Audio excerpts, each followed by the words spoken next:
Bonjour, dans cette vidéo, nous allons travailler sur les expressions numériques. Des expressions numériques, ce sont des nombres liés entre eux par des symboles opératoires. Par exemple, A est une expression numérique. A est égal à 2 plus 3 multiplié par 5 moins 12. Voilà une autre expression numérique, 3 plus 2. En voici une autre, 15 divisé par 5 multiplié par 2. Encore une autre. Donc, dans une expression numérique, on peut trouver des parenthèses, des additions, des soustractions, des multiplications et des divisions. Et en mathématiques, pour effectuer un enchaînement d'opérations, il y a des règles. Ce sont ces règles que l'on va étudier dans ce chapitre. La première règle, c'est que l'addition est commutative. Ça signifie qu'on peut changer l'ordre des termes sans changer la somme. Par exemple, 2 plus 3, tu sais depuis longtemps que c'est égal à 3 plus 2. Et c'est égal à 5. Dans ce cas-là, changer l'ordre des termes n'a aucun intérêt. Par contre, ça peut être utile dans d'autres situations. Par exemple ici, si tu dois effectuer ce calcul, on n'a pas envie de commencer par effectuer 13 plus 48, surtout si on fait le calcul mentalement, ensuite ajouter 27 et ensuite ajouter 32. Mais si on regroupe astucieusement certains termes, on peut faciliter le calcul. Je vais regrouper 13 et 27. 13 plus 27, c'est égal à 40. Je regroupe également 48 et 32, puisque 48 plus 32, c'est la même chose que 40 et 40. Si j'ajoute ces unités ici, ça me donne 80. Et 40 plus 80, c'est égal à 120. Donc finalement, le fait de regrouper ces termes, ça m'a permis de calculer mentalement rapidement un calcul qui n'aurait pas été évident si j'avais dû l'effectuer de gauche à droite. C'est possible parce qu'on n'a que des additions. L'expression numérique, c'est beaucoup plus facile à calculer, quel que soit l'ordre. On peut quand même regrouper par exemple 12 et 8. 12 plus 8, c'est égal à 20, et si j'ajoute 5, c'est égal à 25. Donc on retient que lorsqu'on n'a que des additions, on peut changer l'ordre des termes. Pour la multiplication, on a la même règle. La multiplication est commutative. On peut également changer l'ordre des facteurs sans changer le produit. 5 multiplié par 1, c'est la même chose que 1 multiplié par 5. Ici, c'est égal à 5. 2 multiplié par 3, tu sais que c'est égal à 3 multiplié par 2. D'ailleurs, c'est quelque chose qui nous a bien servi quand on a appris l'étape de multiplication. Donc, dans un produit, on va pouvoir changer l'ordre des termes de façon à calculer plus simplement. Pour l'expression numérique B, on repère qu'on a les facteurs 4 et 25. 4 fois 25, il faut le savoir, c'est égal à 100. On peut regrouper également 3 fois 2, ce qui fait 6. B est donc égal au produit de 100 par 6, B est égal à 600. Pour l'expression numérique C, le plus facile à faire, c'est de regrouper 0,6 et 10. On peut également calculer de gauche à droite, ici le calcul est assez simple. Je vais regrouper 0,6 et 10 de façon à avoir des nombres entiers. 0,6 multiplié par 10, ça fait 6, et 2 fois 6, ça fait 12. Donc on retient notre règle numéro 1, lorsque l'on n'a que des additions ou que des multiplications, on va pouvoir calculer dans l'ordre que l'on veut. Par contre, lorsqu'on va mélanger addition et soustraction, on ne peut plus changer l'ordre des termes. Il faudra calculer de gauche à droite. Dans cette expression numérique A, j'ai une soustraction et une addition. Il n'y a pas d'opération prioritaire, il y a juste une règle de calcul à respecter. Je vais commencer par effectuer le calcul qui est le plus à gauche. Donc je souligne ce calcul. Pourquoi? Parce que ce sera plus simple pour le lecteur de suivre ce que je suis en train de faire. 10 moins 3, c'est égal à 7. Je recopie A égale 7, bien sûr. Et je n'oublie pas de recopier plus 2. Maintenant, 7 plus 2, c'est égal à 9, donc A égale 9. Voici deux exemples. Pour vérifier si tu as compris cette règle, appuie sur pause, effectue les calculs et on corrige après. On corrige. Pour l'expression numérique B, je remarque que j'ai une soustraction et une addition. Je suis bien dans le cadre d'application de la règle que je viens de voir. Je souligne le calcul le plus à gauche. 14 moins 5, c'est égal à 9. Je n'oublie pas de recopier plus 3. Et 9 plus 3, c'est égal à 12. Pour l'expression numérique C, j'ai également une suite d'addition et de soustraction. Je souligne le calcul le plus à gauche. 12 plus 3, c'est égal à 15. Et je recopie moins 8 plus 2. À nouveau, j'ai une soustraction et une addition. Le calcul le plus à gauche doit être effectué en premier. 15 moins 8, je le souligne, 15 moins 8, c'est égal à 7. Et je n'oublie pas de recopier plus 2. Et 7 plus 2, enfin, c'est égal à 9. Je te laisse quelques secondes pour vérifier cette copie d'élève et me dire ce que tu en penses.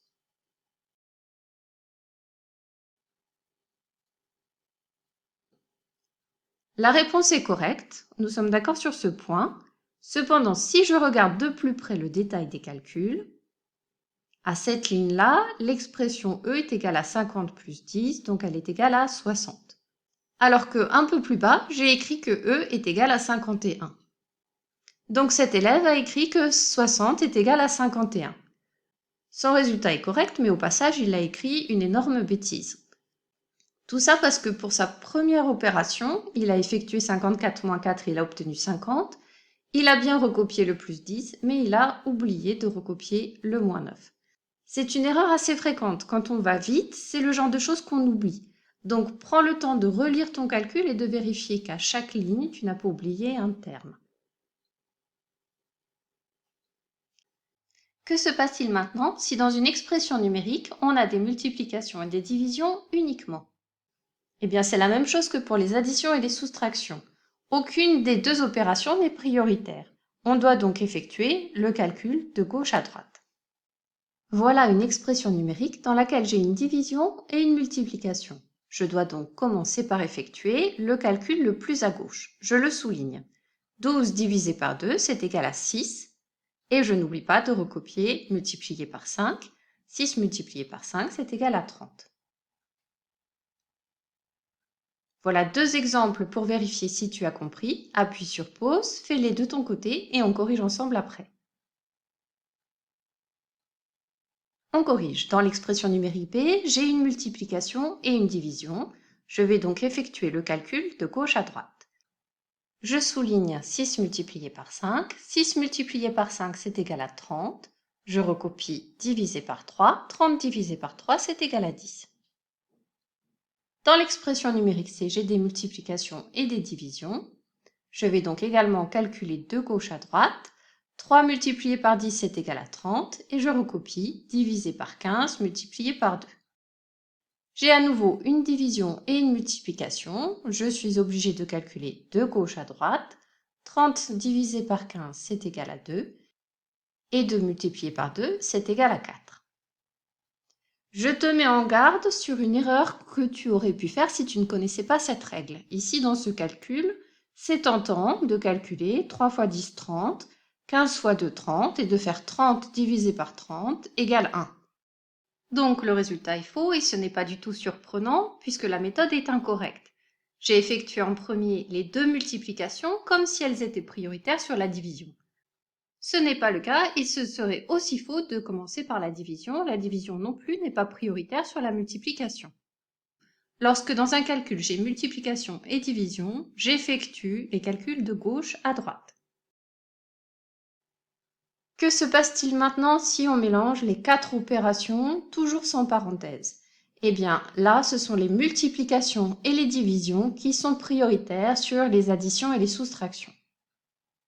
Par exemple, dans l'expression numérique A, j'ai une soustraction et une multiplication. Je sais que la multiplication est prioritaire sur la soustraction. Je ne peux pas effectuer le calcul ni de gauche à droite, ni commencer par la soustraction. C'est cette opération que je dois effectuer en premier. En premier ne veut pas dire mettre devant. En premier veut dire que je calcule dans ma tête 3 fois 5, ou si c'est une opération plus compliquée que je calcule sur un brouillon, 3 fois 5 c'est égal à 15. Je vais recopier dans l'ordre les termes tels qu'ils sont écrits. Donc je vais recopier A égale 25 moins 15. Si j'avais écrit 15 moins 25, ce serait faux. Et 25 moins 15, c'est égal à 10. Donc attention, lorsque l'on mélange multiplication, division, addition et soustraction, ce sont les multiplications et les divisions qui sont prioritaires. Dans ce calcul, j'ai une addition et une division. La division est donc prioritaire. 12 divisé par 2, ça fait 6. Et je vais recopier le calcul tel qu'il est écrit. 8 plus 6. Sauf que là, c'est une addition, donc tu vas me dire on aurait pu écrire 6 plus 8. Oui, tout à fait, sauf qu'on peut l'écrire si on réfléchit Mais si tu fais ça de façon mécanique, tu vas faire ça également lorsqu'il s'agira d'une soustraction, et là ce sera une erreur. Il vaut mieux dans un premier temps garder les termes à leur place. Puis si l'étape suivante il n'y a que des additions et que tu as besoin de changer l'ordre des termes pour calculer plus facilement, tu le fais à la ligne suivante. C'est beaucoup plus clair et ça t'évite de faire des choses de façon mécanique. En plus, on va voir apparaître les étapes de ton raisonnement.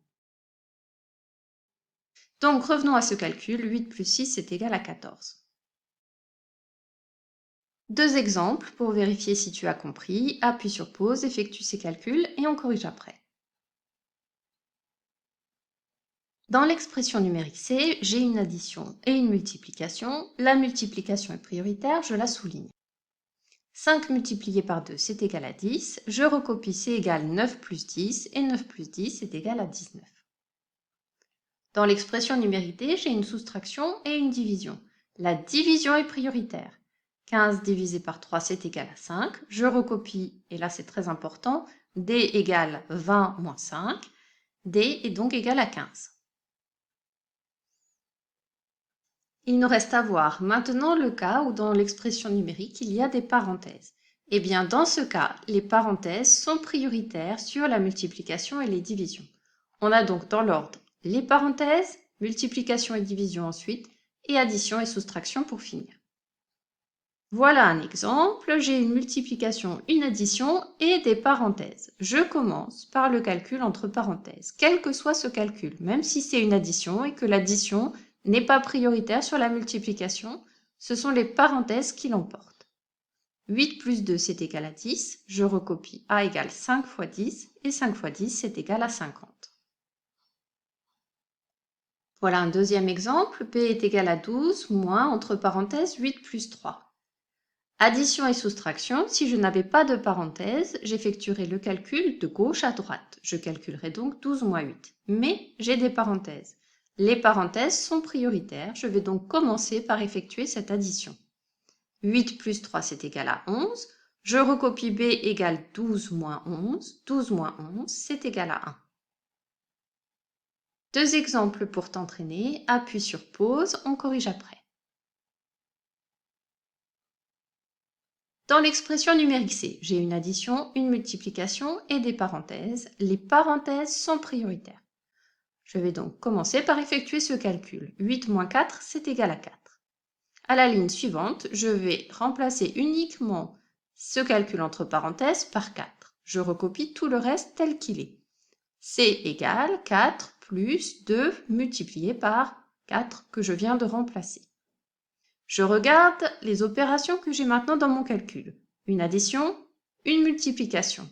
C'est la règle numéro 3 qui s'applique. Lorsque j'ai addition et multiplication, les multiplications sont prioritaires. Je souligne cette opération pour indiquer au lecteur que j'ai bien compris que la priorité était ici. 2 multiplié par 4, c'est égal à 8. C est donc égal à 4 plus 8. Et je termine, C est égal à 12. Dans l'expression numérité, il y a quelque chose qu'on n'avait pas encore rencontré, des crochets. Qu'est-ce que ces crochets? C'est simplement des parenthèses. Alors pourquoi n'a-t-on pas écrit des parenthèses? Parce que c'est pas très clair. Ici, on aurait une parenthèse, la deux parenthèses. Est-ce que celle-là, c'est celle qui ferme la première parenthèse ou la deuxième parenthèse? Là, on n'a aucune question à se poser. On voit clairement que le crochet ouvre ici, ferme ici, la parenthèse ouvre ici et ferme ici.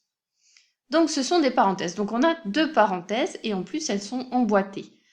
Par laquelle va-t-on commencer? On n'a pas tellement le choix. La seule que l'on peut faire maintenant en premier, c'est celle-là, celle qui est la plus à l'intérieur. On dira qu'on commence toujours par les parenthèses les plus intérieures quand on a des parenthèses imbriquées. 5 moins 2, c'est égal à 3. Donc je vais faire attention de recopier ce 3 à l'endroit où il se trouve dans l'expression numérique. C'est-à-dire qu'avant, je vais recopier 20 moins entre crochets 6 fois 3. Je sais que je mets des crochets que lorsque c'est nécessaire, lorsqu'il y en a plusieurs. Donc ici, je vais mettre simplement des parenthèses. J'ai maintenant une soustraction, une multiplication des parenthèses. Le calcul entre parenthèses est prioritaire. D'ailleurs, je remarque que même si les parenthèses n'avaient pas été là, la multiplication étant prioritaire, c'est ce calcul que j'aurais dû effectuer en premier. Donc là, ces parenthèses sont inutiles. Mais comme elles étaient dans le calcul original, je les laisse. 6 multiplié par 3, c'est égal à 18. Je recopie d égale 20 moins 18. D est donc égal à 2. Donc on retient, s'il y a des parenthèses emboîtées, on commence par les parenthèses les plus intérieures. Il nous reste à voir le cas des calculs écrits sous forme fractionnaire. Lorsqu'on a une écriture fractionnaire, en fait, il y a des parenthèses au numérateur et au dénominateur. Ces parenthèses, on ne les voit pas bien sûr, mais en fait elles seraient apparentes si à la place de l'écriture fractionnaire, on avait utilisé le symbole pour la division. On aurait dû écrire entre parenthèses 18 moins 2 multiplié par 3, divisé par, entre parenthèses, 14 moins 3 multiplié par 4. Cette notation est beaucoup plus pratique, c'est pour ça qu'on l'utilise. Donc si je te demande de retrouver l'expression numérique qui correspond à cette écriture fractionnaire, tu vas me dire que c'est 26 moins 6 entre parenthèses, divisé par, entre parenthèses, 5 moins 5 fois 2. On voit tout de suite l'intérêt de ces deux écritures et c'est avec celle-là que l'on va continuer le calcul. Donc je dois effectuer en premier les calculs au numérateur et au dénominateur. Si tu veux, tu peux appuyer sur pause et tester pour voir si tu as compris, ou regarder d'abord la correction du premier et faire ensuite le deuxième par toi-même. Je corrige. Donc je vais effectuer ce calcul en premier et ce calcul en premier. Au numérateur, j'ai une soustraction et une multiplication. C'est la multiplication qui est prioritaire. 2 multiplié par 3, ça fait 6. Au numérateur, j'aurai donc 18 moins 6. Au dénominateur, j'ai une soustraction et une multiplication. 3 multiplié par 4, ça fait 12. J'ai donc au numérateur 18 moins 6, au dénominateur 14 moins 12. Je dois toujours effectuer en priorité les calculs au numérateur et au dénominateur. Je n'ai donc pas le choix, cette soustraction et celle-là sont prioritaires sur cette division, puisqu'il y a des parenthèses même si elles ne sont pas écrites. 18 moins 6, c'est égal à 12, 14 moins 12, c'est égal à 2. Il ne me reste plus qu'une opération, une division. 12 divisé par 2, c'est égal à 6. Dans cette écriture fractionnaire, je dois effectuer en premier les calculs au numérateur et au dénominateur. 26 moins 6, c'est égal à 20. Au dénominateur, je dois effectuer en premier la multiplication, puisqu'elle est prioritaire, sur la soustraction. J'ai donc 15 moins 10. Je dois effectuer en premier le calcul au dénominateur. 15 moins 10, c'est égal à 5. Et maintenant, il ne me reste plus qu'une division. 20 divisé par 5, c'est égal à 4. On revoit ensemble les règles de priorité. Dans une expression numérique, je dois commencer par effectuer en premier les calculs entre parenthèses, puis les multiplications et les divisions, et enfin en dernier les additions et les soustractions. Lorsque je n'ai que des multiplications et des divisions, j'effectue le calcul de gauche à droite. Lorsque je n'ai que des additions et des soustractions, j'effectue le calcul de gauche à droite. Retiens qu'il n'y a pas de priorité entre la multiplication et la division, et que c'est le cas également pour l'addition et la soustraction. Pas d'opération prioritaire entre ces deux opérations. Et enfin, si je n'ai que des additions, l'addition étant commutative, je peux calculer dans l'ordre que je veux. Et si je n'ai que des multiplications, la multiplication étant commutative, je peux calculer dans l'ordre que je veux. Cette vidéo est maintenant terminée, entraîne-toi sur des exercices et n'oublie pas de faire une fiche de cours. À bientôt!